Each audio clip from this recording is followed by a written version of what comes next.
Hello বন্ধুরা, সবাইকে happy new year. আজকে আমাদের বাড়িতে 31st নাইটে পিকনিক চলছে। পিকনিক পর্ব নাম্বার 2।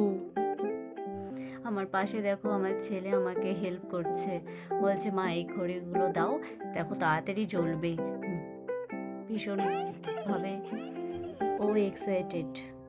আমি এখানে ভাতের জল বসিয়ে দিয়েছি আর আস্তে আস্তে কাগজগুলো দিচ্ছি যাতে জলে।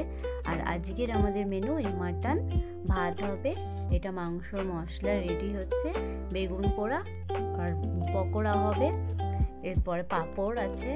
ব্যাস এই মেনু আমাদের। পরিবারের বাচ্চা বড় মা সবাইকে নিয়ে মজা করতে, পিকনিক করতে, এইভাবে আনন্দ করতে আমার ভীষণ ভীষণ ভালো লাগে। আর আজকে বাবাকে ভীষণভাবে মিস করছিলাম, কারণ বাবা এইভাবে পিকনিক করতে, মজা করতে, আনন্দ করতে ভীষণ ভীষণ ভালোবাসতো। মিসেও বাবা।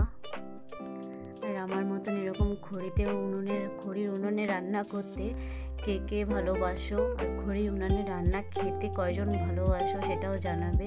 আর খুবই ঠান্ডাও ছিল, কিন্তু উনানের পাশে যেহেতু বসেছিলাম আমার এক ফোঁটা ঠান্ডা লাগছিল না, ভীষণ ভালো লাগছিল। আর আমার ভিডিওটা কেমন লাগলো সবাই জানাবে। Tata, bye bye, good night, সবাই ভালো থেকো।